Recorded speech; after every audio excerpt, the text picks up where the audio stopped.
Bentley here. Good evening to you. On behalf of the Calgary Climate Hub, I welcome you to A Climate of Change, the Hub's livecast exploring with thought leaders from across North America what these wildly unprecedented times mean for addressing the climate crisis here in Alberta and how to create the fast, fair, and impactful change we need.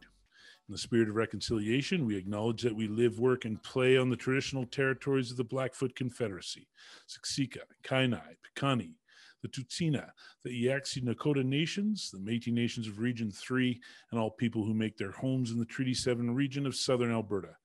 I'd like to also make a second land acknowledgement on behalf of another group of folks that have a stake in this land that we stand on today, and that is our children, our nieces and nephews and grandchildren, and all future generations. I urge you to keep them in mind during this time as we face unprecedented change and start making decisions about what comes next. Before we dig into the show tonight, I want to mention how you can help make climate action right here in Calgary a reality by joining with the Hub to engage our City Council on clean, connected, and protected communities. Even if all you've got is 5 minutes, you can help make this happen. Think about that, just 5 minutes. A link to more details can be found in the chat or attached to wherever you're finding this broadcast. And I'll say a little more about this initiative at the end of the show.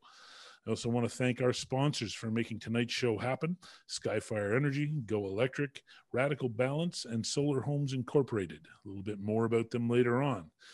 On with the show.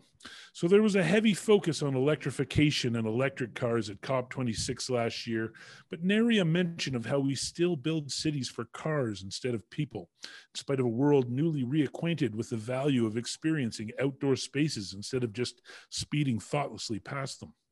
COVID forced humankind to examine a lot of our assumptions all at the same time, including what we're doing, why we're doing it, and why we do it the way we're doing it. We bought a lot of bikes. We spent time in parks. We chatted across neighborhood alleyways.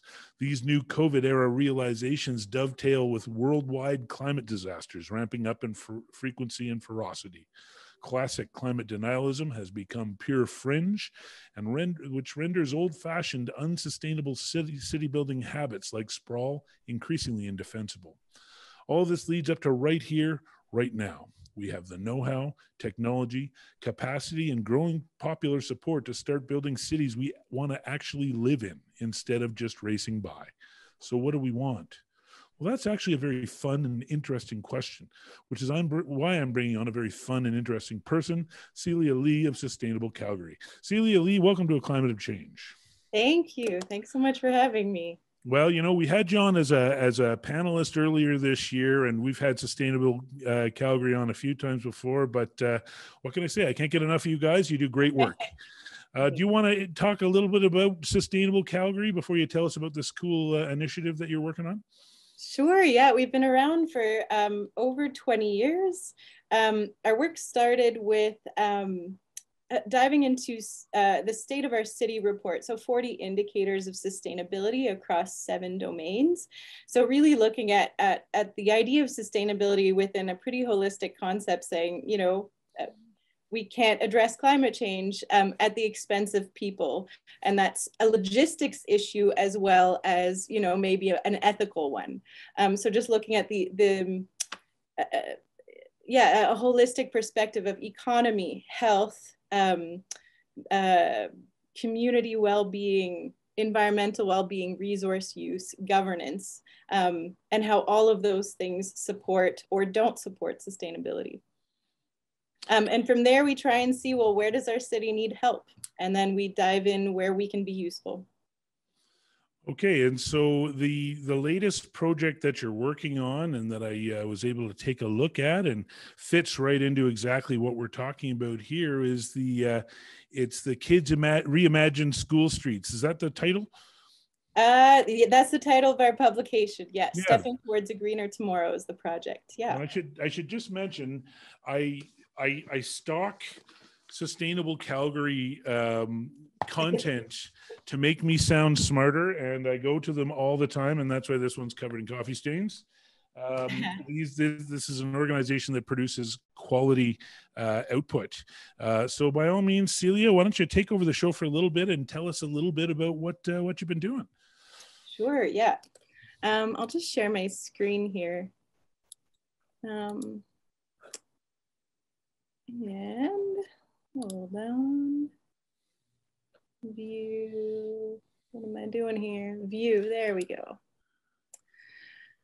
Yeah, you had me thinking as you were chatting, because I wasn't going to get sort of deep into the other downsides of cars, but as you were talking about this emphasis on electrification, that's certainly something we've looked into. Is, you know, cars have contributed to more chronic disease among our population as we're sitting more, more collisions.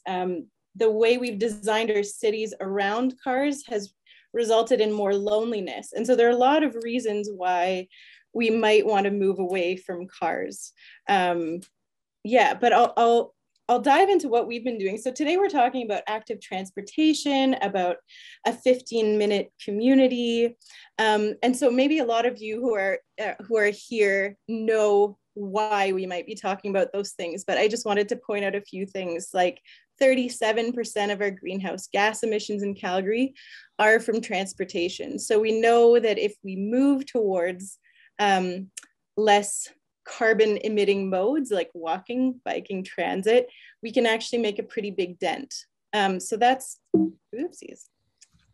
That's what we're looking at the bottom, is saying, okay, we can make a dent on climate change by changing our travel modes.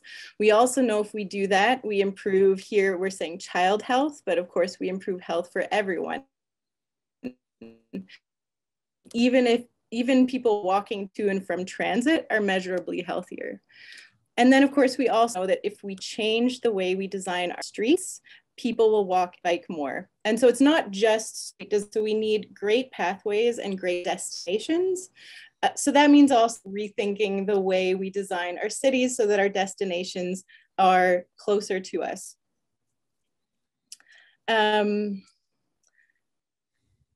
Talking about active transportation and talking about 15-minute communities, talking about shifting the way we move through our cities, requires that we revisit our assumptions about the way we use public space. And that always gets me really excited. I love when someone points out to me, hey, you missed something, or there's so many more options. We've grown up around a specific use of public space. So the way we lay out our street, lay out our communities, the way, you know, houses and businesses are over there and streets are this wide. We come to think those things are normal, and maybe some of us come to think that they're inevitable. But in a democratic society, we get to decide together what we do with our public space. And so I think it's well worth going back to our public space and saying, is this how we want to use it? And I really like that as a starting point, to imagine new possibilities. And so I might just start with a question, like, what's a street? And this is something, you can put answers if you want in the chat. It looks like I actually can't see it while I'm in presentation mode. What is a street? This is something I was thinking a lot about during the COVID pandemic, as our streets were empty and people were repurposing them. Are there any answers in the chat? Just let me see here. No answers just yet. Okay, well, I'll go through some slides. So here's what I was thinking about during the pandemic as I was seeing it being used differently. Some of these photos taken by my colleagues. So we saw streets, you know, being used as places for walking and biking. And while I was watching this, I was thinking like, oh, could I just like lie down in the middle of the street? Is that something I can do with streets now? You know, we're seeing people eat in the street. It got me thinking, public space is also for our wildlife, and you know, our streets are typically dangerous places for our wildlife, but could we turn streets into places that allow for that movement? Our streets for our protests, our streets for kids on bikes, for bike posses, for kids playing. Are they for neighborhood picnics?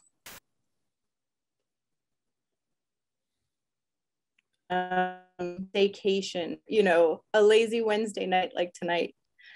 And so for me, coming back to those assumptions is really important. And it's really important also to think about who benefits from the way we use public spaces. And that's a question actually that someone who's a therapist at one point asked me, who benefits from you thinking that? Who benefits from the way we use public spaces currently? Is it kids? Is it elderly people? Is it, you know, the car industry? Is it parents? And the answers to those questions might be kind of complex. So I might see a car-oriented street and I might think, oh, it's the car industry. But if you're somebody, you know, living far away from a transit station and far away from amenities, maybe a street that's partly designed for cars also benefits you. It probably benefits at this time. At this point in time, it probably benefits a lot of us. Those answers might be complex. So a lot of the work that we've done over the last decade, there's just a bit of a delay here. A lot of the work we've done over the last decade is working with communities to say, listen, what's working with your community? What do you like? What don't you like? And how can we support more walking and biking? And that might be, again, we talk about great destinations and great pathways. So it might be about bringing in a local coffee shop or a community garden. We might talk about things like changing zoning so that a grocery store could come into the neighborhood. And then we design things with the community and get the community to vote on some of their priorities. So I'll just walk you through some of that. So we might go to a community and do some mapping. We might do an empathy walk. We might walk around the neighborhood with designers and community. Say, like, here's what we're seeing. How can then together we develop ideas to address the concerns of citizens? So, you know, for here it might be like, oh, we need more multi-generational housing and we need better use of our parks. So could we have laneway housing? And then we try to build those out. And it might be something temporary, like making a bus stop a bit better, or it might lead to a larger project like the flyover, which we didn't design, but some of those ideas started coming from our process. Okay, and so we brought some of this thinking, some of this approach with co-design in the last year to schools. We wanted to work with kids to design better, safer, active routes to school, because we know the kids are walking less. We know that all kids in the world, most kids in the world have anxiety. And so we wanted them to know there's something they can do about it. Kids are also the ones who are going to have to deal with the brunt of the climate crisis. So I think it's on us to create a city where our kids can form those new habits and develop a new normal. And so, you know, this might not be normal for us. It might be hard for us. But let's create a new normal for kids. And so we started into this work with a question, well, what would streets look like if we designed them for kids? And I've been pretty inspired by this meme. It's just taking a second to show up here. So older folks, why don't kids go outside anymore? And this is the outside they built. And when I look at this and I ask the question that I was asking before, who benefits from this space? In this instance, I actually don't quite know how to answer that question. If it's from this space, like I just wonder if we just got it wrong in this case. And so we riffed on that and we talk about, well, it's not the kids these days, it's the streets these days. And so when we asked this question, what would streets look like if we designed them for kids, we decided to take it to kids who maybe know best. And so we worked with Everactive schools and the kids went into their neighborhoods and analyzed it. They figured out, you know, where do I feel unsafe? Where do I want to go? They summarized that work on the right in community portraits.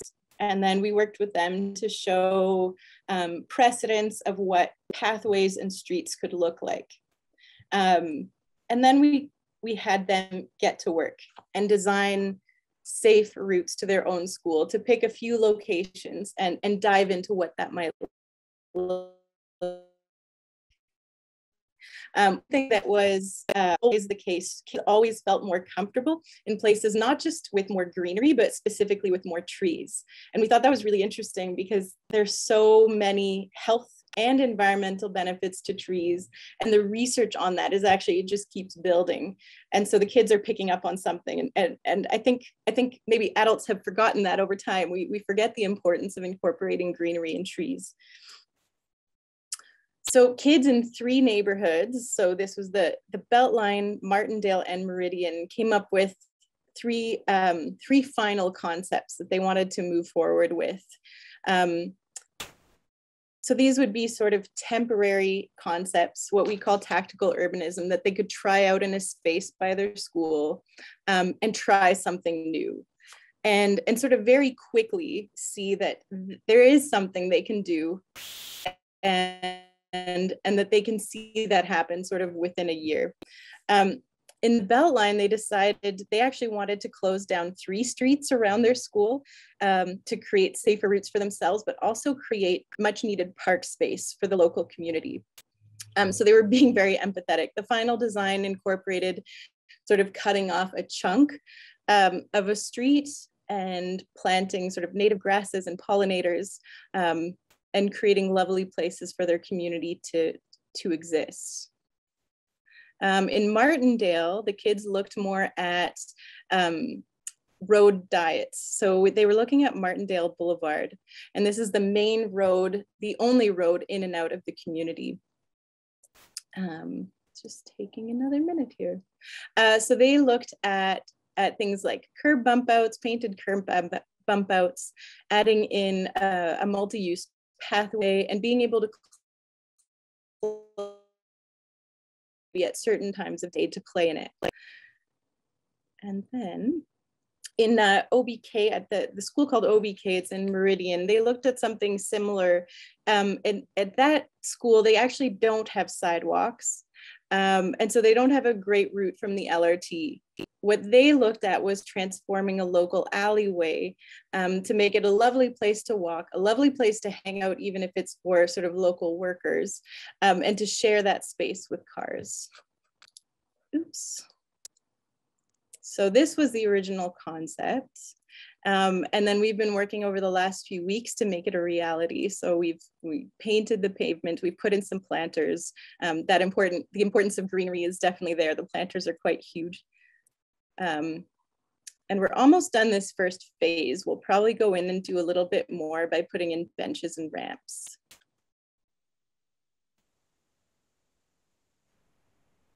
There we go.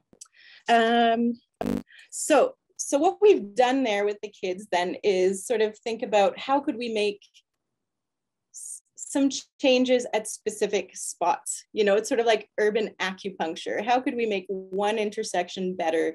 How could we try out our ideas? How could we prototype something? But we know that for kids to feel safe walking to school, and not just kids, adults too, they need networks. They need to be safe from beginning to end. So trying out a spot treatment is great. It's a great experiment, but we need networks of walking routes. So we teamed up with some local architects, Spectacle Bureau, and engineers, Tool Design, to build on those kids' ideas and say, well, what would it look like if we created these networks? So there were a couple of rules of thumb. You know, typically people on foot and cars, you do want to separate them. But if they do come into contact, you want to make people on foot visible. You want to make drivers a little uncomfortable. And then overall, you want to make these walking and biking routes delightful because you want people to be attracted to them. You want this to be first-class infrastructure. So the designers decided to look at several concepts for streets and then combine those concepts to make networks. So I'll go through those. There are 3 of them. The first one is a woonerf. And a woonerf in Dutch is a living street. And on a living street, you've got a lot of uses. So you might have people biking, people walking, you might have a splash park. So it might be a play area. Cars can come through, they're welcome, but you might see them at sort of 10 kilometers per hour. You can see in this image a car in the background. it is welcome, but it's a guest in the space. And that's that same space in the winter. So that's the first concept. The second one deep dives into Martindale. And again, that's Martindale Boulevard. And there, because it was the only way in and out of the neighborhood, they decided, okay, well, we're going to look at a complete street here. We want to make separated spaces for all modes. Cars and buses should still be able to come through, but we need to make people on bikes and people on foot feel a lot more comfortable. And so we want to create separated space for everybody. In a commercial area, a complete street would also make room for things like patios or concerts or, you know, hot dog vendors, that kind of thing. This is a fairly suburban neighborhood. And then the third concept was located on an abandoned railway in the neighborhood of Meridian. And that, in this one, we're looking at it's fully separate from cars. And so that infrastructure already exists in this abandoned railway that we can transform into a walking path. And both the kids and the designers thought this would be a great opportunity for kids to walk to school, but also for people who work in the neighborhood to walk to work. And what if we made it really green? And what if we included some edible species? And wouldn't that make it a really lovely way to get to work? So from there, the designers said, we've got these three concepts. We've got one-earths, we've got complete streets, and we've got separated pathways. Can we combine those in a neighborhood to make these complete networks? And so here we've got the neighborhood of Beltline or Connaught. And I'll put the link in the discussion to the publication. I'll let you sort of deep dive into this. But that was the overall concept. This is the same thing, but in Martindale. And so you can see that complete street rings around the neighborhood. And then there are these cut throughs using both streets and some existing pedestrian cut throughs that are just scaled up. And then a similar idea, again, for the industrial neighborhood, combining those three kinds of streets. Here, they've done a little bit of extra. They've decided there was too much parking. There were too many surface parking lots in this industrial neighborhood, and they transformed part of that into an area for commerce and for greenery. And that was sort of speaking to that idea of like, okay, we can change our roads, we can change our pathways, but the design of the neighborhood is also important. People don't want to cross hot parking lots. They want to be in places that are cooler. People will walk more when there are more doorways along a street because it creates the curiosity in us, and it also creates, you know, a place concept. Now, throughout these designs, there are other concepts at play that I just wanted to point out really quickly. Oops, there we go. There's the concept of a continuous sidewalk. And so that's where infrastructure for people walking and for people on bikes stays level. And that tells cars that, so cars have to go up and over crossings, up and over driveways. And so that tells the car, okay, you're a guest here. There are vulnerable users using the space, watch out. And then it just makes it sort of more fluid and more smooth for people in wheelchairs, for example, or strollers. It also makes snow clearing less of an issue. I won't really right now, but a lot of the time we find it's cleared right into the curb cuts. And so you're getting rid of the curb cut. And also, it might be better in Calgary's freeze thaw. So if you make the pathway just slightly curved for melting snow to slough off, we might have less of an ice problem. So some interesting things there. Their concepts also incorporate greenery and green infrastructure. So that could mean something just as simple as like, okay, well, we're going to put in some gardens, or we're going to create some vegetated strips in our alleyways. But it might also mean using green infrastructure for things like stormwater processing. So stormwater filtration. It's just not switching here like this.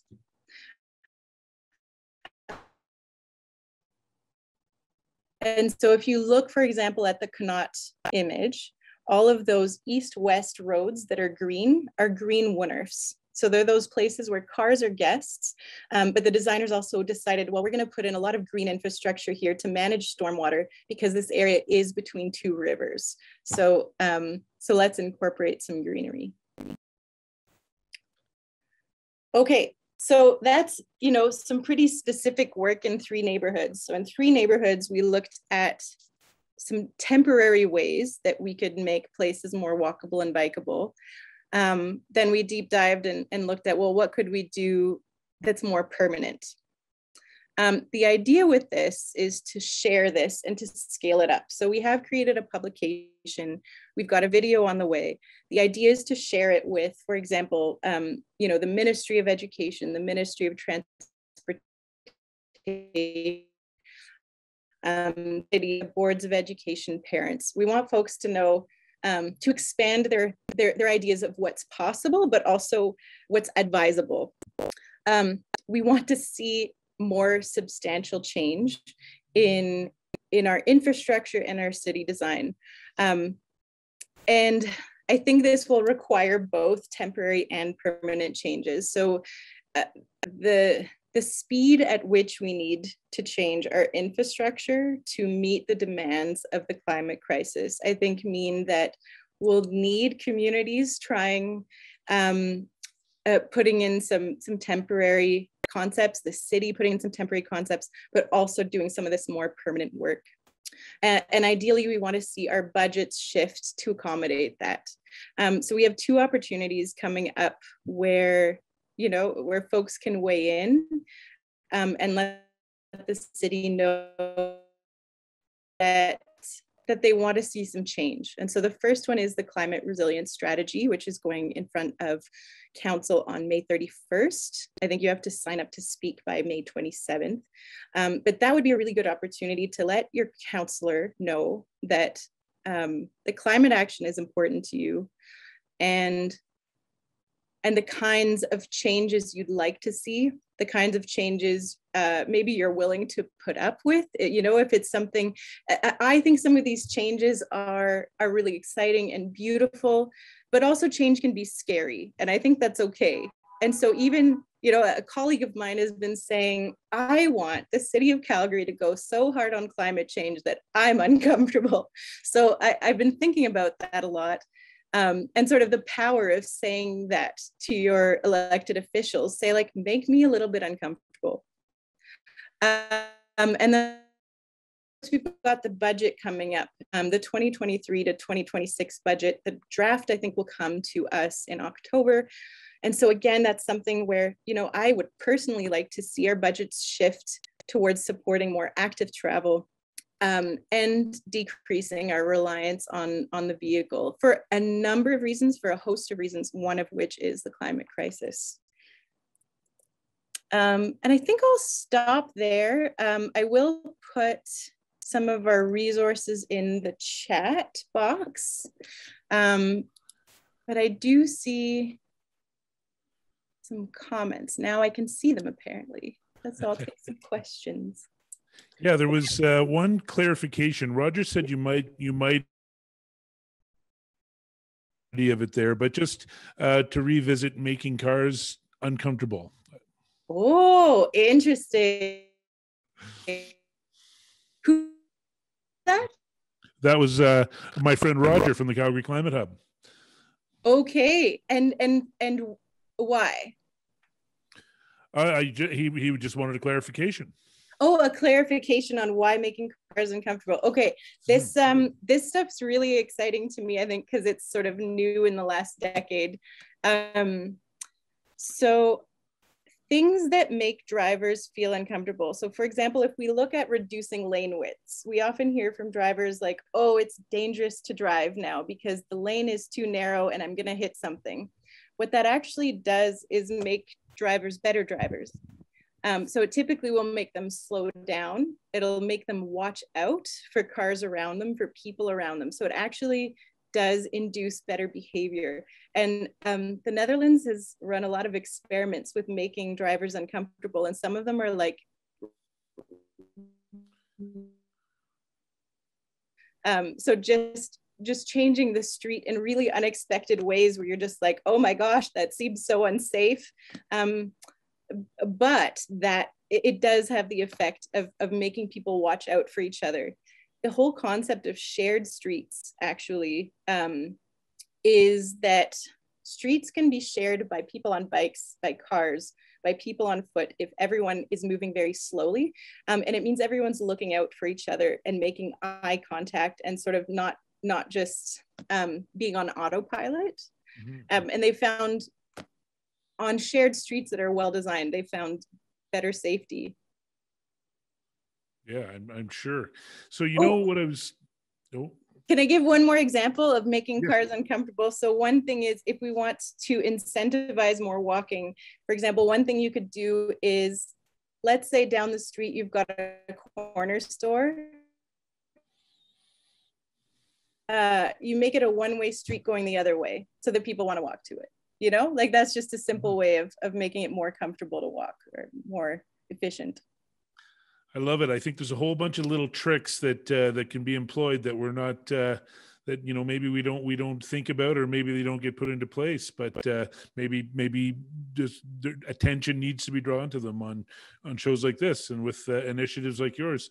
So one of the first things that I wanted to ask you was just that working with kids, there's always something funny that happened. Do you have a funny kid story from this effort?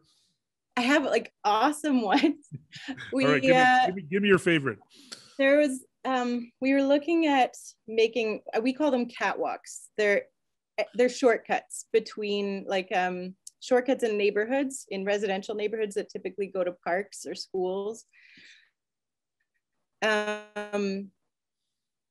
So the kids were saying, well, what if we put up hockey nets in them? And in the winter, we shovel snow into the hockey nets that go into storm sewers that are warmed so that the snow melts into the storm sewer. And I just thought that was like great. I was like, yeah, like I want that. That sounds amazing. Right, it's brilliant. Yeah. And a funny thing was, one time we were asking them, where do you feel most comfortable? And they really liked Home Depot because it was well lit and had candy, and they weren't that into their schoolyard because it was dark and no one hung out there. Yeah, that all makes sense. What do you find is the biggest difference when you're involved with designing cities in a better way? What do you find are some of the biggest differences in working with kids as opposed to adults?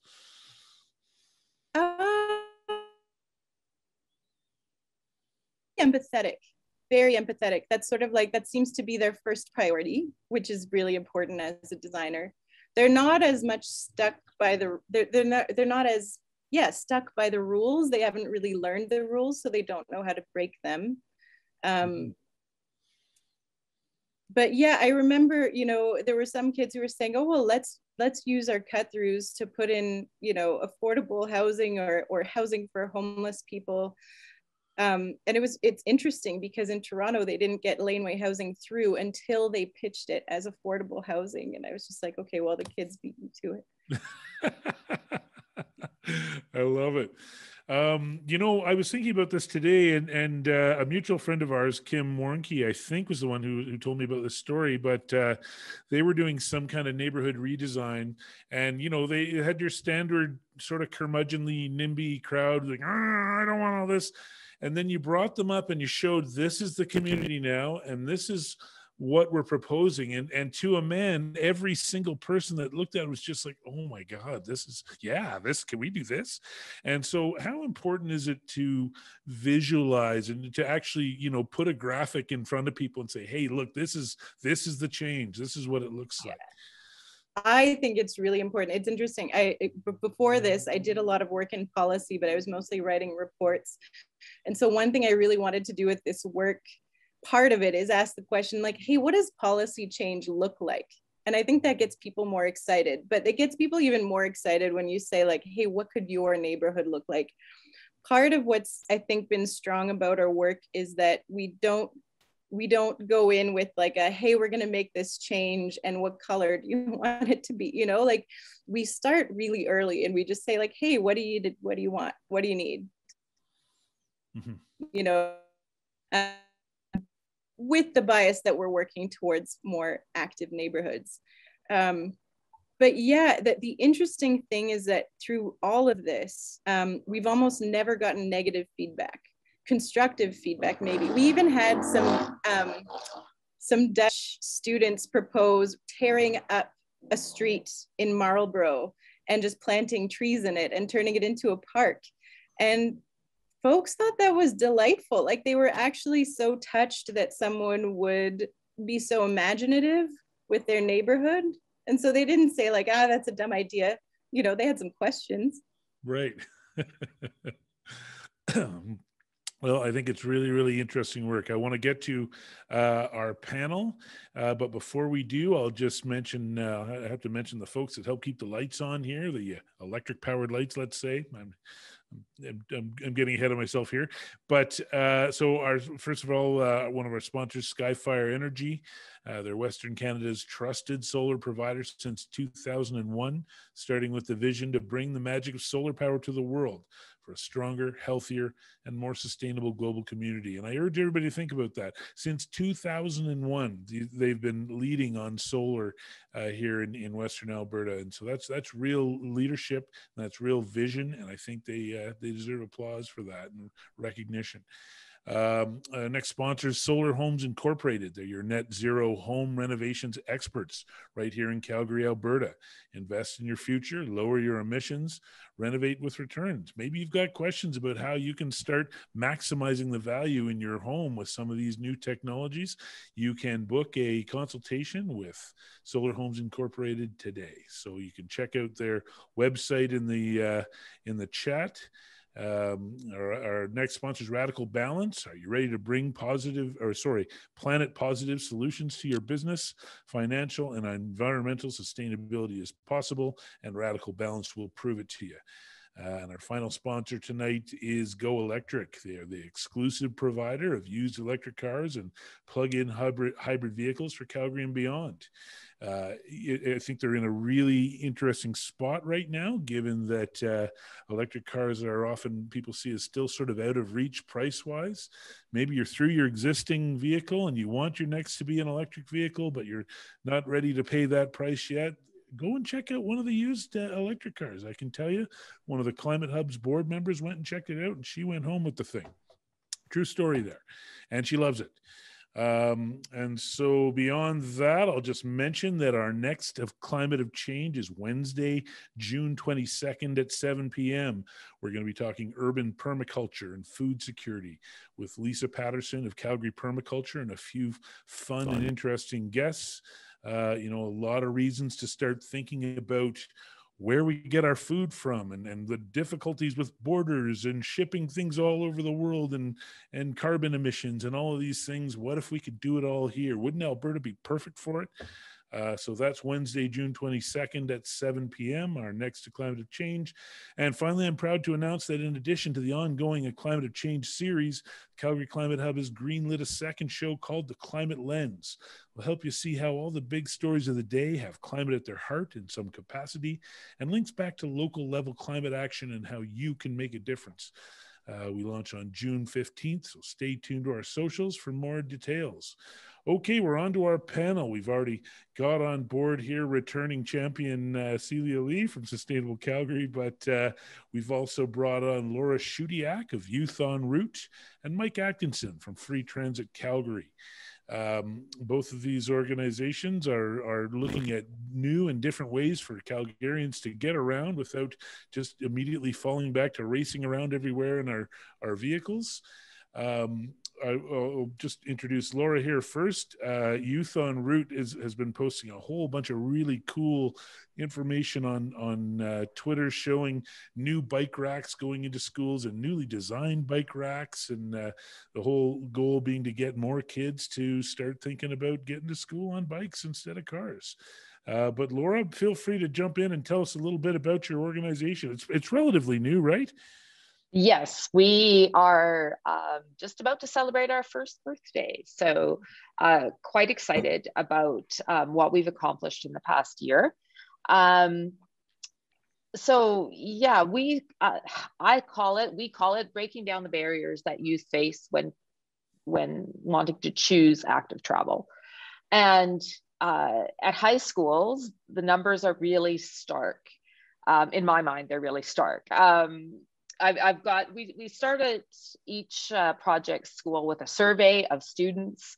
Because we're talking high schools, we're talking really big schools. So, I think our smallest school is about 1,400 students and the largest is about 2,000. So we get about, depending on the school, 400 surveys filled in. So we think it's a pretty good representative number. But our highest drive school is ironically also our highest walking school. So Lester Pearson High School, where we are doing a fabulous project, getting the older kids to reimagine their neighborhoods with Celia and her team at Sustainable Calgary. But that school is 55% of students arrive at school in a single use car. Carpool rates were really low because it's just COVID. So 18% of students at Pearson walk because most of them come from very close, but only 25% use transit. And again, Mike, part of that we see is a cost issue. The CBE, the Calgary Board of Education, does not subsidize bus passes, and $80 a month is prohibitive for many students. And for many families, they have sunk costs in their car, so they drive them to school. Our lowest car school is Crescent Heights, but that number, the lowest number, is about 41% of students arrive at a car. And so Crescent Heights, about 2,000 kids. So that's a lot of cars pulling up to Crescent Heights every day.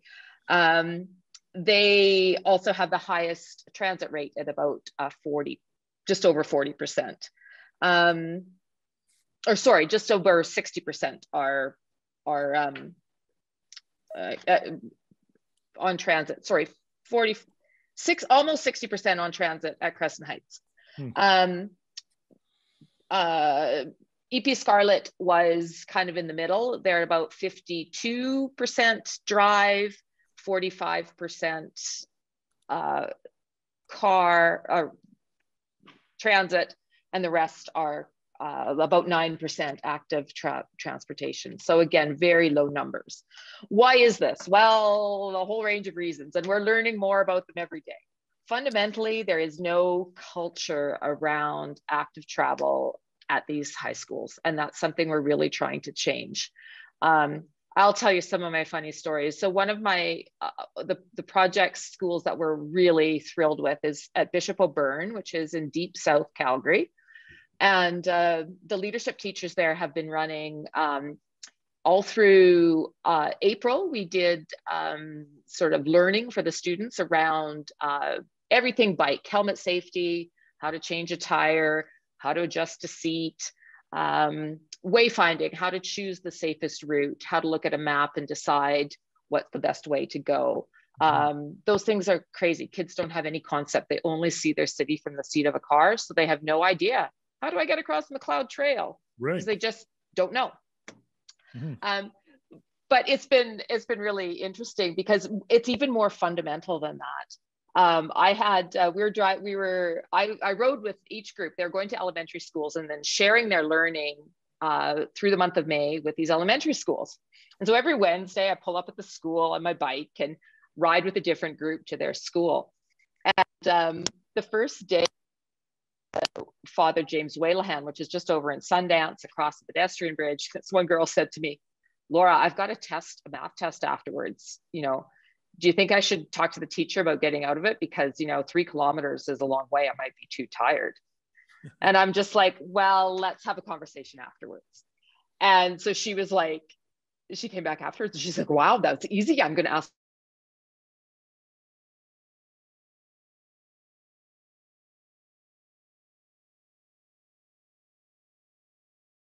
She didn't have it on the day she was supposed to ride. So I brought mine from home.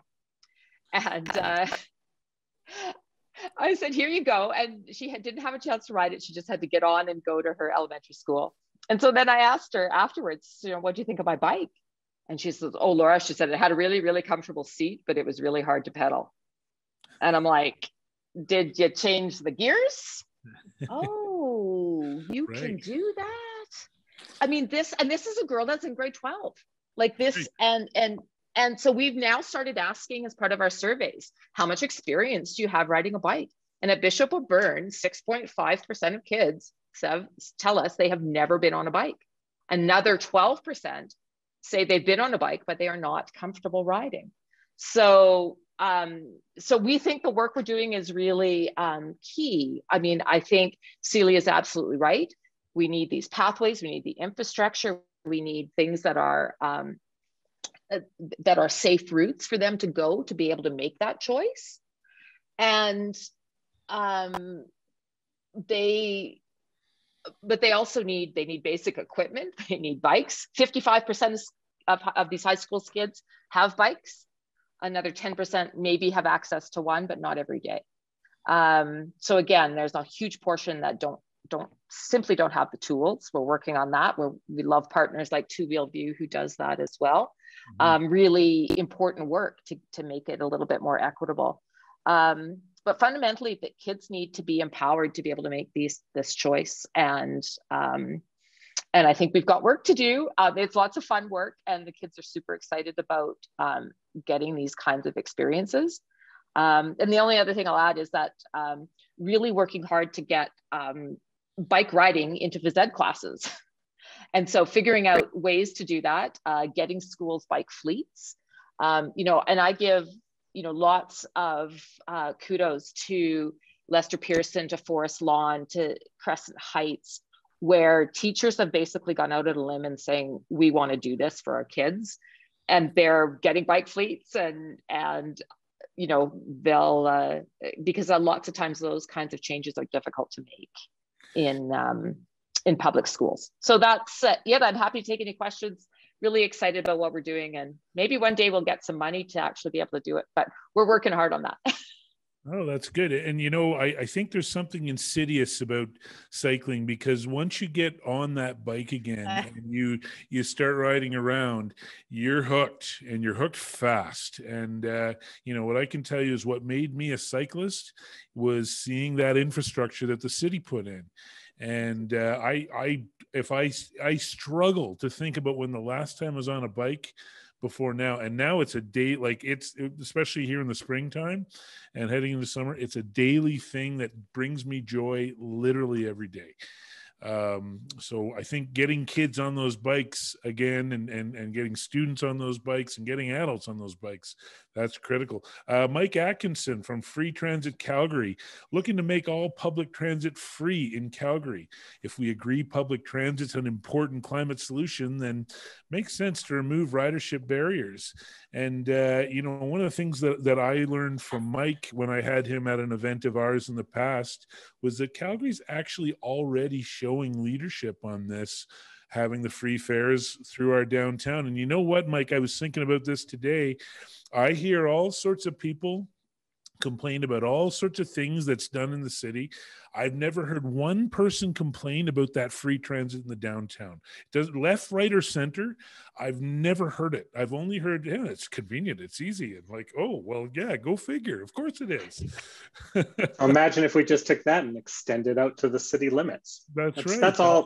That's all it is, right? It's the will to do it. The money's there. We're collecting the fares, right? Like the money exists in Calgary. We just happen to do it in a really inequitable way.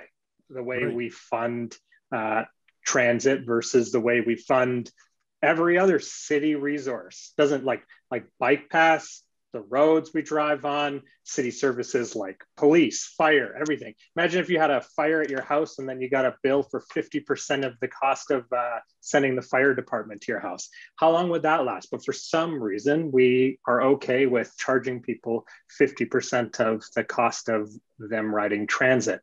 And so, I mean, it's free transit. It's an idea. It's something that I'm speaking and folks are speaking to counselors about. It's not necessarily owned by anybody. It's not like something, it's just a concept, right? And there's free transit encompasses a whole wide range of things, everything from making transit free for youth, making it free up to the age of 18, which makes it a lot better for, say, families to be able to ride. The way I got into the idea of free transit was trying to go downtown to visit the old Central Library before it closed and the fire truck got packed away with my kids. And it was an $18 round trip for myself, my wife, and only one kid that I had to pay for at the time, right? Now I've got twins who were able to ride free at the time because they were under 5. Now I have to pay for them.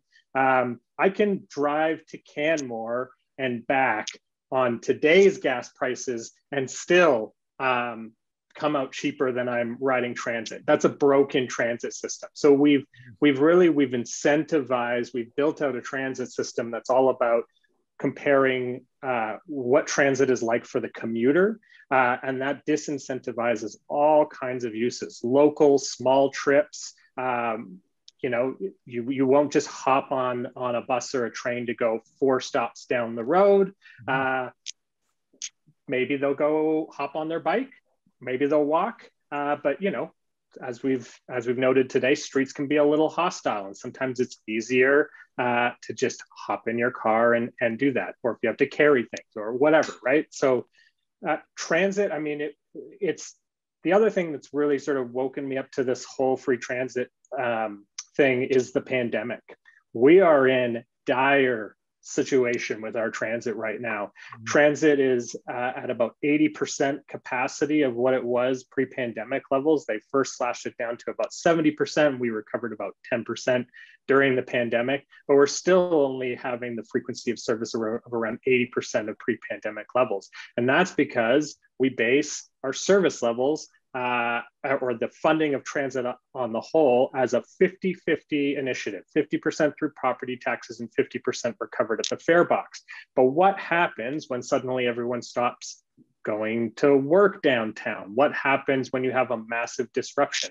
And now when people are working from home or maybe doing hybrid where they're working a couple of days from home, bus passes no longer make sense because we price a bus pass at a point where it only makes sense to buy a bus pass if you're riding the bus 5 days a week, right, down and back. As soon as you decide to go on a vacation or you're working from home 1 or 2 days a week, a bus pass no longer makes sense. So there's real big problems with the way we've decided to fund our transit infrastructure, right? And the operating costs of our transit. And meanwhile, what ends up happening? We end up having problems where people don't feel safe riding buses and trains. They don't feel safe at transit stations because there's nobody around, because people are not riding transit. So what do? We put more security guards and put more into fare collection and these kinds of initiatives instead of actually going towards what we need to do, which is to get people using the train, using the bus. If you think about like every city initiative that they've launched in the last little while, downtown revitalization, we're going to spend 10 years trying to get people to live downtown. One of the quickest ways to get people into downtown, especially on Calgary's transit network, the way that it's very much built around downtown, make it free, make it really easy to get people downtown. You want to reduce poverty in the city? Stop charging people who are riding transit because that's how they get around the city, and instead charge everybody to make this service of mobility in a city that really does. We're quite a spread out city. We're quite built out to need vehicles in a lot of ways, right? We're not that 15-minute walkable city in most places within the city. So we need ways of getting around, and transit is a big part of that.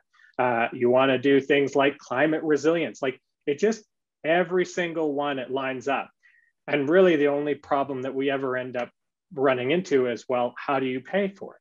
It's $150 million pre-pandemic that was collected out of fare boxes. And well, that money exists, right? Somebody's paying for it right now. So we could do the equitable thing and make everybody pay for it and make it accessible to all. And we could have this really great thing, become the first city in North America of over 1 million people that's got a fare free transit system. Great for tourism, great for boosting the economy, great for making Calgary make a splash, great for Calgary redefining itself in the world, right? You think about how many initiatives this city takes on to try and like convince people outside of Calgary that we're a forward-thinking city, we're a hub of innovation. We need to start making the decisions at a local civic level that incentivizes people to be like, oh yeah, actually Calgary does have something going on that I might want to go check that out. It's not going to come through, you know, investment in advertising and I don't know, just like boosterism. You actually have to differentiate yourself. When people can also live and work from anywhere, right? Especially in an economy where more and more people are able to work from any city in the world because they can work online, remote, whatever. These are the things that are going to sort of differentiate where you want to live. It's the kind of city you want to live in. And Calgary, we've got a lot of work. I think like the stuff that Celia is talking about, I think about that stuff all the time, right? Rebuilding streets, but these are long-term projects. These are like to create a city that's going to be really bikeable, really walkable. These are years and years of small change over time. And we need to be doing that work. It's heavy work, it's long-term work, it's really important stuff. But tomorrow we could decide that free transit is a thing. We will be on the front page of the Washington Post. You know, we will have all that love that City Hall wants. And at the same time, we're doing it for Calgarians. It's not about bringing the Olympics in. It's not about landing something and just having a big splash and a party. It will make the lives of Calgarians better, boost the economy, do all the things. So that's my like small spiel, I guess. Yeah. That's a good solid pitch, and I like it. You know, while you were talking about that, I noticed my friend Keith in the chat was talking about that critical concept of the last mile. You know, for people to use public transit when they get on or off that transit system, if there's still a big haul, you know, you got to carry a bag of groceries 4 or 5 blocks or something, like you're not going to do it. And when you look at a lot of transit stations, not just in Calgary, but everywhere, or maybe it's primarily in Calgary when I think about it, but there's parking lots around these things. Totally. It's right. just like, we drive. How could we get the point downtown. less than doing that, you know? Yeah. And we can't charge you to park your car there for the day. That is not allowed, but we will charge you to actually catch the train downtown. It's a totally backwards system, right? We're incentivizing you driving, really, like you driving and parking your car there. That's what we're incentivizing, instead of people getting on the actual train and going to where they need to go. It's a wild system. I think that last mile, that's huge. I think the last mile needs the same kind of treatment that Celia is doing with the school workers there. Totally. You know, like get some feedback from people about what's going to make that an easier lift. You know, it made a huge difference. Even just at the C train near my place, it's only a few blocks down. I moved here on purpose because I'm close to the C train, but they put some of those little electric scooters around there. And even though it's just a few blocks, that's a minute and a half now. And you know, I don't use it as much as I've only used it once or twice myself, but I see people on it all the time, and that connects them. And actually those scooters, you're seeing them everywhere now. And the uptake on that was pretty quick. Okay, so I feel like maybe I want to just sort of open this up, and anybody can jump in when they want, and hopefully a natural conversation ensues here. But to begin with, you know, with not just COP26, but in general, when we're looking at making this transition, there is that huge focus to electric cars. And I did see a lot of pushback, you know, about that as the prime focus to this transportation issue, as opposed to, you know, how we're actually designing where we live. Now, I see electric cars as a sort of a necessary step to wean people off of the internal combustion engines, but I'm looking forward to a world where there's, you know, these cars are more sharing things and not overall the number of vehicles actually going down for the first time ever. But what sorts of things can we start looking at doing in this city to try to make it less car centric?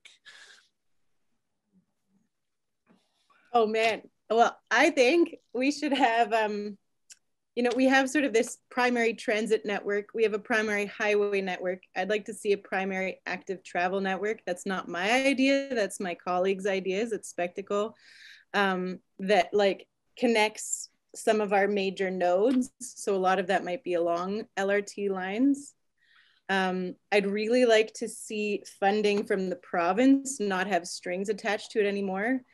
We don't need new highways. We don't need new highway expansions. That's a lot of money that could go into something else, like revitalization of our established areas. So that one I'm really excited about, but that requires some collaborative work with the province.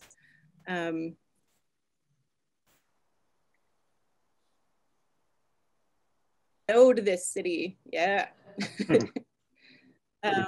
And I love what you said about micromobility too. I mean, that's one thing we even looked at in Martindale was like, well, I don't know, could we remove the buses from that like Martindale loop and just say like, okay, well, we're going to create micromobility options and make that an even more walkable street.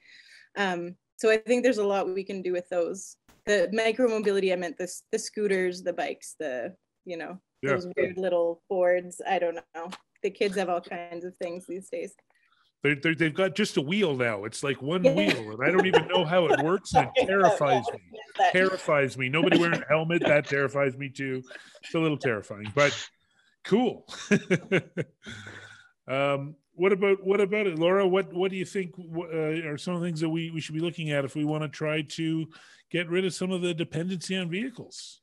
Well, it's funny because one of the things that we're looking at is trying to develop a high school, it's called a locally developed course, where you could get high school credit for learning bike maintenance and repair, bike skills, a course that could get dropped into some of they're called CTS, Career and Technology Services or courses. And it's interesting because as you look through the entire gamut of these CTS courses, there's a million of them on cars. There's auto body, there's mechanics, there's a design course that's all around cars. It's just very focused. There isn't one thing on bikes. The environment stuff is all tucked into, and it makes it really hard. I mean, literally there are outdoor ed teachers that are having to shoehorn bike trips into outdoor cooking because that's the only curriculum end that they have in the system. So part of this sort of curriculum rewrite that is sort of such a nasty, awful process that Alberta's been going through, but there's definitely options there to make some, and like I said, some of it's really basic skills. If you want to be able to get around on your bike, it's helpful to be able to know how to change a tire. Yeah. And we're better to learn that, but in school. And there are lots of schools that are now looking at doing this, but there's also lots of barriers. So trying to help them through that, I think is important. Yeah. I think we need the youth to drive these kind of discussions too. I'm really, I'm hunting for funding. I'd love to have a youth summit on active transportation to get them to tell us, to tell provincial governments, to tell municipal governments what they need to be able to make this choice. Because right now they are not, they don't feel like they can make this choice. I mean, and sometimes it's as simple as a bike rack or a log. But other times it's bigger. It's more about the routes and the pathways and feeling safe. So I think there's opportunities for the youth of the world to help sort of change the frame of this conversation. And I know I'd love to be able to find a way to make that happen. Yeah, so Mike, you were talking a little bit about how COVID impacted the transit use. But at the same time, both COVID and, as I mentioned in the preamble there to the show, COVID and the climate disasters have forced people to really reconsider, what these cities should be doing, and what we really actually take joy in. And so do you feel like we're having a moment here, and that moment's going to be acted upon, or is that just going to fade away again, and we're all just going to, go back as soon as we can to locking ourselves away into vehicles and etc.? Yeah, I think there's a real opportunity right now to people are rebuilding their behaviors, right? They're rebuilding their patterns, how they move about the city. So like in my day job, I work at the library, and we're talking today about like, how do you create, how do you bring back the patterns of people using the library into their sort of like weekly, monthly habits or whatever, right? To incentivize that, because it's only through building it in the habits. It's the habit of riding your bike that makes you comfortable and gets you, right, like to a point where you maybe feel more confident, where you venture a little bit further, where you start to actually maybe consider commuting. The first step is just getting on your bike and riding around the neighborhood, right? Riding around the block the first time, that's the first step. And so it's about, how do we incentivize step upon step upon step, right? So I think there's a real opportunity. At the same time, I don't know, I was just biking home today on the path that is full of construction, looking at Memorial Drive and thinking, why am I not biking on Memorial Drive right now? Like, why did that go away? When did we decide that like that wasn't the right thing that we should continue to incentivize and continue forward, or driving by Center Street underneath the Center Street bridge there, I see they're doing all kinds of work. I can't imagine the amount of work that they're doing underneath there is for pedestrians to be able to cross the bridge. I don't know. I'm pretty sure that they're widening it so that you can fit your Ford F-150 through there, right? And so it's like, we have opportunities. We've done the tests. The pilots have happened, right? Like COVID allowed us to really sort of like take stock and realize like, oh, the way we fund transit is not a good way to do it.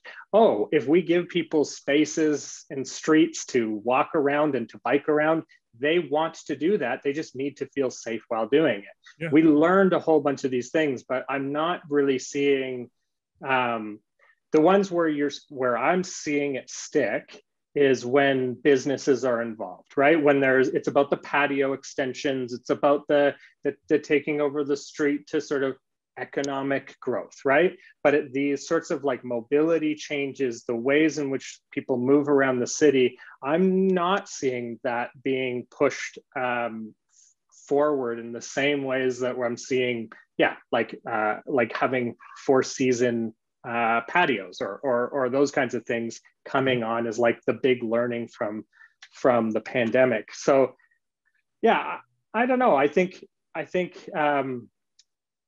there's one, I think what it's going to do, I think that what's going to happen is there's going to be certain cities in the world that did learn from it and where they are pushing ahead. So, I mean, even look like Edmonton, they dropped their parking minimums. We were talking about like ways to incentivize these things, like remove the requirement that when you build a building that there is a certain amount of parking that's required, especially when it's beside a train station, say, and it shouldn't have to go through this manual process of applications going through, getting voted on. It just needs to be written in. If you're within X 100 meters of a train station, your parking minimums are dropped down to this level. This is the density that you're allowed to build to. We're going to try and build these kinds of housing types within these areas. It needs to be fast, quick, easy, right? We need to incentivize those kinds of changes. So what I think is going to happen is there's going to be certain cities in the world, your Edmontons and your Parises or whatever, that are coming out of COVID and sort of like reinvesting in ways that people are moving around. And then there's going to be a second tier of cities that either just sort of throw their hands up and say, we're not going to go there, and they're going to fall behind, or they're going to be playing catch up constantly. They will, you're right. So there's a time of differentiation, and that's now, right? It's as we rebuild. So it's an opportunity that can be picked up on. And you mentioned Paris. That was one of the cities I was thinking about quite a lot as I was pulling the show together. And that's another thing, like I mentioned earlier to Celia, about when you see it, you actually see the difference. You see the cluttered car roadway, which could be any major city across the world right now, and it just looks, it really looks inhuman. It's just a bunch of robotized beetles driving around everywhere. And then you look at this city that now everybody's using. There's all sorts of bikes, and there's pathways and people walking along. And it's one of those things where you see it and you're like, well, of course that's the better way. Like, how could it not be? What about you, Celia? Do you think like between climate, between, like increasing climate strife out there, and the experience of COVID and learning new ways of doing things, are we having a moment? Is it something that are we at a point where there's no going back? It's fun. I was talking with a friend of mine about this just the other day, about how we're in a moment on a lot of fronts where we're negotiating the future. And I think that's why we're seeing so much tension. That's part of why we're seeing so much tension around us on a lot of issues, including things like, like tension between political agendas, tension in like wars. I think we are negotiating what the future will look like right now. So I would agree with Mike that I think we have a really big opportunity that I think we, like those of us on this call, those of us who care, should really try and take advantage of, and say, we need to give our politicians the excuse to move forward. We need to say, listen, make me uncomfortable. Mm-hmm. Like, I love it. And I say that while thinking that the things we propose are lovely. The design work we propose is lovely. The idea of free transit is lovely. High school kids cycling to school is lovely. So all of these changes would feel really good, but we need them to happen at a rate that's going to be uncomfortable. And change is kind of uncomfortable. And sometimes we need to mourn change. So I think there's something also to giving us space to say, like, you know what? I really like listening to hip hop way too loud in my car while I drive around like an idiot, and say, like, I'm going to miss that a little bit. And that's okay. But I think now is the time to say to our elected officials, listen, like, make my life better, but I'm also willing to be made uncomfortable. There might be too much construction for like 10 years. And it's just like, okay, but like the kids are going to be better off because we had construction for 10 years. What I was thinking about the other day was I have a lot of expectations from our city about timelines and my expectations. You say you want to be net zero by 2050. I want to see a Gantt chart. I want to see what the project looks like. And then at the same time, I stopped myself and said, well, okay, what's our timeline? What about, the city council is one thing. What about we as a population? What's the expectation on us? What are some of our increments that we've got to hit? I think that's something that we, that's going to have to come from somebody, and I think it comes from the sort of people who I invited here tonight. So we've ran a little longer than I had planned here, but I want to do something a little different, I guess, because I was going to close out the show with talking about an initiative by the Calgary Climate Hub. But I feel like I'm going to talk about that initiative and then ask you guys to respond, because I think I'd be crazy not to harvest some of the brain power in on this call. So that's what I'm going to do. I'll come. You'll just have to bear with me for a moment, and I'll explain what we have going on here. So. Basically, it's heads up about a critically important hub initiative. What if I told you with just 5 minutes of your time, you could make a real difference from your city on climate? In advance of City Council beginning debate on its updated climate resilience strategy on May 31st and the vote on it in June, the Hub's made it really easy for you to get your voice heard. We're asking councillors to prioritize clean, connected, and protected communities by ensuring the following actions are included. By clean, we mean net zero electricity by 2035, including from ENMAX, which the International Energy Agency says we'll need to do to get to overall net zero by 2050. So that's got to be done anyways. By connected, we mean completion of the Green Line, Airport Line, and electrification of the bus fleet as key priorities to ensure all Calgarians have access to carbon-free transportation. I know Mike would advocate carbon-free transportation, and you're absolutely right. By protected, we mean specific actions to protect the health of people from extreme temperature, precipitation, and air quality events, including providing cooling and heating spaces throughout the city, and communities. All municipally owned affordable housing be retrofitted to a net zero standard as soon as possible. How can you help? The Hub's made it real easy for you. You hit up our website, you click the Take Action tab, and select Email Council About Climate. Use the tool at the bottom of the page to identify your city councillor, and we will urge you to make our sample letter your own by explaining why climate action in Calgary matters to you. City councillors tell me all the time, these personal stories are what sticks for them. Then you've got your own reason why this is important to you. So what does that take? About 5 minutes. Do it, and you've helped make a real difference. This is Calgary's most important year for climate action ever, and we need your help to get it done. I thank you in advance. Now, the question that I put back to my panel here is, what's your quick take on what you would want to say to City Council as they're approaching this climate resilience strategy upgrade? Maybe I'll start with Celia. Well, I've been chatting with our board about this. You know, I think we want to see some of the milestones that they've set come a little bit earlier. So when we're looking at mode share changes when it comes to transportation, we want to see bigger changes sooner. And as I said, I really want to see an action plan is matched with a budget. And so for me, like, this is sort of a two-parter. It's this climate resilience strategy, and then it's the budget in October. I also want to see these changes that they're talking about. So when we're talking about more efficient buildings and when we're talking about transportation, carbon-friendly transportation, I want to see those changes be put into things like the land use bylaws and the design guidelines for subdivision servicing. So all of those documents that are actually like legally binding, because we see a lot of plans happen in the municipal, in the MDP, the Municipal Development Plan, and they never get implemented.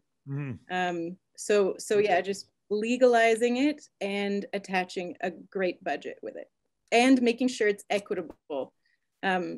That's what I worry about a lot. As we say, okay, well, we need to decarbonize transportation. We already know that our lowest income earners are typically on the edges of the city. And so we're leaving those with the fewest resources, with the fewest options to be, you know, to reduce their carbon emissions. Excellent. I agree totally. Laura, what about you? Well, as the kids in Pearson, when they were talking about their plans for their neighborhood, those discussions were really interesting because I think, you know, when Celia's planners asked the question, you know, where do you like to go? Where do you like to go hang out? It was downtown, it was Stephen Avenue, it was the river, it was, you know, the parks. They did not talk about their neighborhood at all. And so there was nothing that they saw that was attractive about Northeast Calgary. Mm-hmm. And I see this as a real, I mean, it was like complete eye-opener to me that there are bus stops on 52nd Avenue that have no sidewalks to them. that would not happen any other part of the city. Right. So I think there's a big equity piece that needs to be part of these conversations. I've been talking a lot about what a safe, active route to school would look like.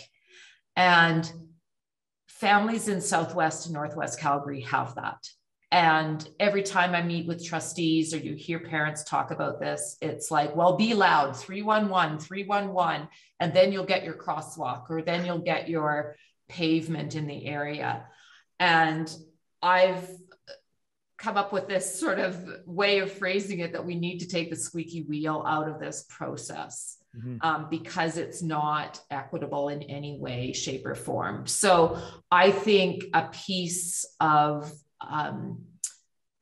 what needs to happen through the city is a recognition that there are inequities around active transportation in the city, and that active transportation is where it's needed the most, where people have the least resources, are where those things aren't. Pathways, connections. So I completely, I will agree with Mike that actually the easiest thing to do would be to make transit free. I think the next easiest thing to do is to build some pathways and to increase safety to school. And I think, that mode share for schools needs to change. It's not sustainable to have 50 or 55% of students at a school arriving there in a car. Yeah. And, it really, I didn't know that they're not even giving bus passes to kids that could be using them to go to school. That's incredible. I had a bus pass when I went to high school way back in the day in Ontario. It blows my mind. $80 a month is too much for a kid, let alone a few kids in a family. And that's crazy. I had no idea, and that's shocking. Mike, what's your thoughts? Yeah.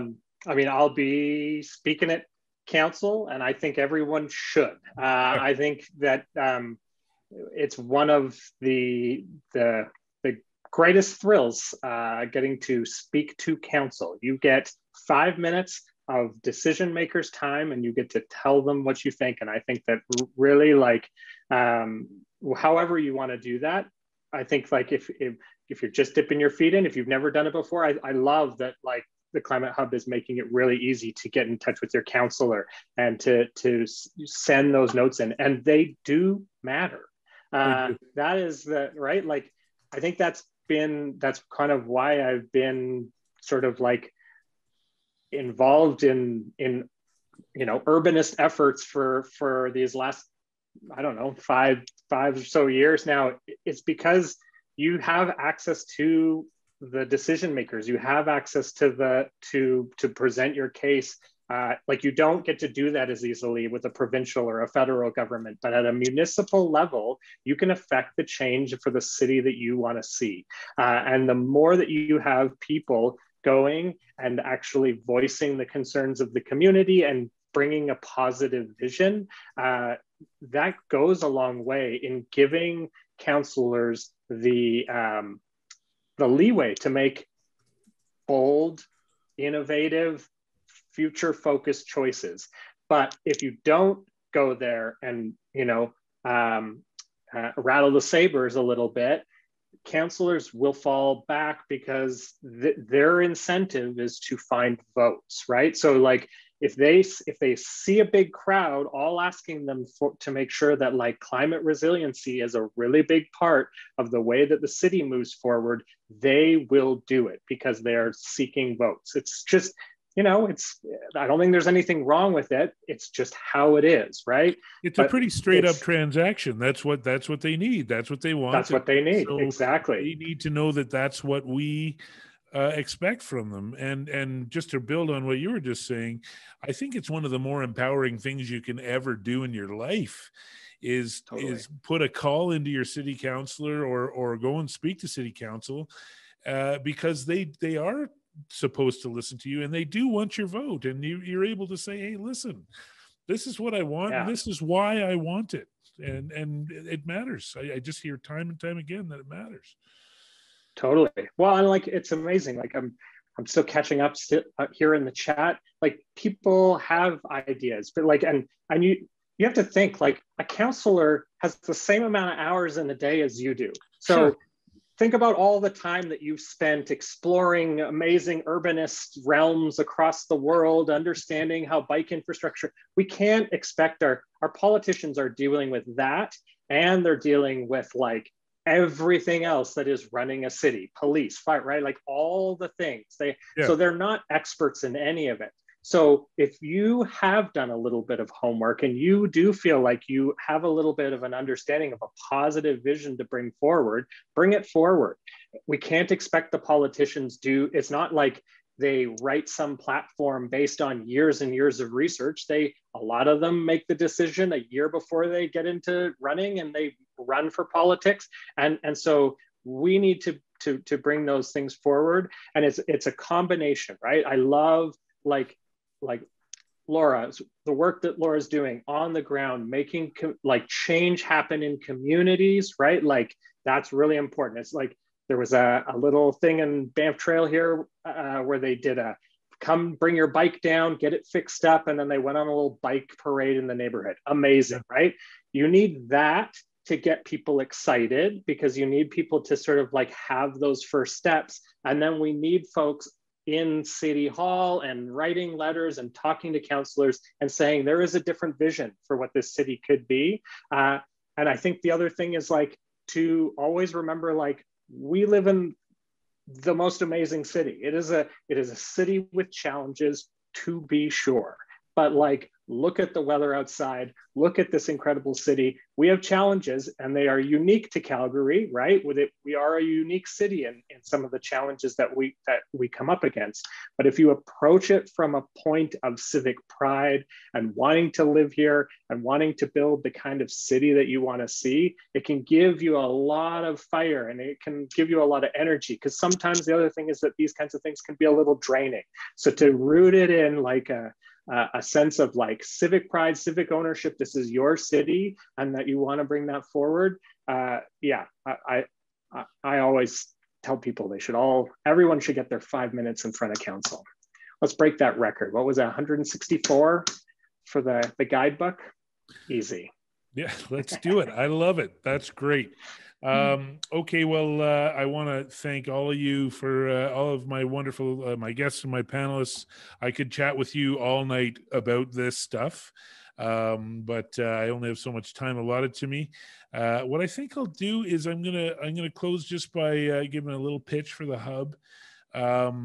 This is quite literally, to my eyes, this is quite literally the most important year for climate action in Calgary ever.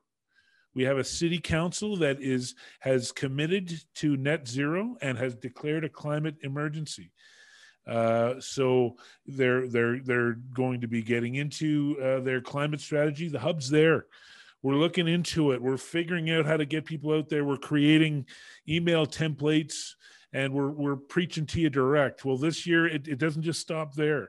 It goes, just as Celia was saying, it goes on to the budget process. And we're going to have to get out there and fight to make sure the right things get paid for, because I promise you, there will be folks trying to make sure the wrong things get paid for. They're always there. So if climate is something that's important to you and you want to be a part of something, just as you learned tonight, you can spend 5 minutes on an email and help us move the ball on that. But there's other ways you can help the Calgary Climate Hub. So consider becoming a member. If you don't have any time, but you happen to have a few extra bucks, I can tell you, climate is a tough gig in this city. I think it shouldn't be. It shouldn't be a tough gig anywhere, but it is. So we could use help in that capacity as well. And the upshot is, and I've lived it, and I say it almost every night I'm on this show. If climate gets you down and you get anxious or angry, or all of the feelings that come when you feel like, Jesus, why aren't we fixing this? Do you need a Calgary Climate Hub in your life? If you sit around a table with a bunch of smart people that are focusing on real solutions and trying to get it done, I promise you, it's one of the only things that can make you feel better. Joan Baez famously said that action is the antidote to despair, and I'm here to tell you that I lived it. I live it. And if you're with the Calgary Climate Hub, you can live it too. So thanks once again to my incredible guests and panelists. I'm only sorry that I don't have another hour that we could go here, because I feel like there's a lot more to talk about. I want to thank all of our incredible sponsors: Skyfire Energy, Solar Homes, Radical Balance, and Go Electric. You've got the links to our future events. I want to thank all the volunteers that help make this happen, and the Calgary Climate Hub board that helps make all of this possible. That's all we got for now. So thanks. A final thanks to you, the viewers. Now have a good night, and let's get to work.